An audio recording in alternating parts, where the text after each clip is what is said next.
This is Nitin Sharma, and today I am going to teach you about the formula of simple compounds. I will teach you that how we make the formula of these simple compounds such as hydrogen chloride, carbon tetrachloride, and all these formulas which are written over here. Okay, these formulas are very important in your 9th class, 10th class, and for the further studies in chemistry also. So, our first question is hydrogen chloride. Okay, so we know that we represent hydrogen by H and chloride by Cl. Okay, hydrogen का जो atomic number होता है 1 होता है, सो उसकी valency भी clearly 1 होती है. मेन इंपॉर्टेंट है कि क्लोरीन की वैलेंसी कैसे निकालनी है. सो क्लोरीन का जो एटॉमिक नंबर है वो 17 होता है. तो आपने पढ़ा होगा कि के एल एम एंड एन 4 तरह के शेल्स होते हैं. पहले शेल में 2 इलेक्ट्रॉन्स आते हैं, दूसरे में 8 आते हैं, फिर 8 आते हैं, फिर 18 आते हैं. क्लियर. सो यहाँ पे क्लोरीन में 17 इलेक्ट्रॉन्स है, तो 2 तो आ गए फर्स्ट में, फिर उसके बाद 8 हमारे पास और आ गए, 10 हो गए. अब हमारे पास कितने बचते हैं? 17 बचते हैं. तो अब 7 जो 8 इलेक्ट्रॉन्स आने हैं उसमें कितने इलेक्ट्रॉन्स चाहिए जो वो 7 8 हो जाए. 7 में एक ऐड करेंगे तभी वो 8 होंगे. तो इसका मतलब जो वैलेंसी है उसकी वो +1 है, दैट मीन्स 1. नाउ अगर हम इसको क्रॉस मल्टीप्लाई करते हैं, सो ये HCl जो है आपकी वो आ जाता है, इसका फॉर्मूला आ जाता है. Okay, now carbon tetrachloride C जो है, सी का जो एटॉमिक नंबर है वो 6 होता है. फर्स्ट उसमें 2 इलेक्ट्रॉन्स आएंगे, दूसरे में 4 इलेक्ट्रॉन्स आएंगे. सो 4 इलेक्ट्रॉन्स आए तो इसका मतलब इसकी जो वैलेंसी है वो कितनी होगी? 4 होगी. Now Cl, chlorine, atomic number 17. हमने ऊपर भी कैलकुलेट किया है कि एटॉमिक नंबर इसका 17 है, देन KLMMJL है. फर्स्ट में 2 इलेक्ट्रॉन्स आ रहे हैं, दूसरे में 8 आ रहे हैं, तीसरे में 7. सो इसकी जो वैलेंसी है वो 1 है, तो यहाँ पे इसकी वैलेंसी 1 होगी. नाउ इसको हम सिंपली क्रॉस मल्टीप्लाई करेंगे इधर उधर.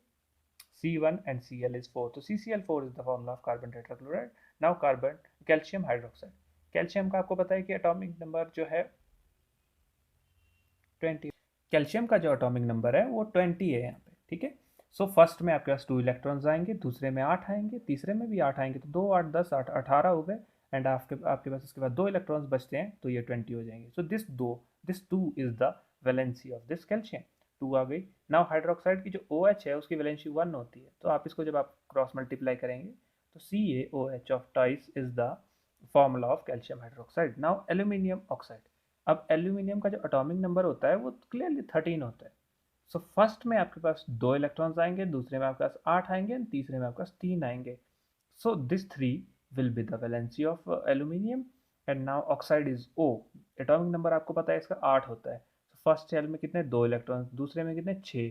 तो अब इसको 8 कंप्लीट करने के लिए कितने चाहिए? 2 चाहिए. तो this 2 is the valency of this oxygen. Now आप इसको क्रॉस मल्टीप्लाई करेंगे, सो Al2O3 will be the formula of this aluminum oxide. Now calcium chloride. Calcium is Cl और Cl. अब आपको मैं पहले भी बता चुका हूँ कि कैल्शियम का जो एटॉमिक नंबर है वो 2 आएगा, तो मैं डायरेक्ट वैलेंसी जो है वो 2 होगी, क्योंकि मैं ऊपर भी कैलकुलेट कर चुका हूँ और Cl का भी कैलकुलेट कर चुका हूँ, 1 है. सो जब इसको मैं सिंपली क्रॉस मल्टीप्लाई करूँगा, so Ca of 1 and Cl of 2 will be the formula of calcium chloride. Now carbon dioxide. C का मैं कैल्शियम कार्बन का मैं जो वैलेंसी है वो ऊपर भी कैलकुलेट कर चुका हूँ, दैट इज़ 4. एंड ऑक्साइड का मैं यहाँ पे कैलकुलेट कर चुका हूँ, that is 2. So this is like this C2O4. Okay, so now ammonium sulfate. This ammonium sulfate is NH3. The ammonia formula of ammonia is NH3 and sulfate is SO4. जो ammonia की valency होती है वो valency table से आप learn कर सकते हो, that is +1. We can't calculate it from a particular way, you need to learn this. Okay, so +1 is the valency of ammonium and 2 is the valency of this sulfate. So NH3 of twice and SO4 is the formula of ammonium sulfate. So these are uh, the method how we make formula of simple compounds. Thanks for watching this video. Please like, share and subscribe my channel.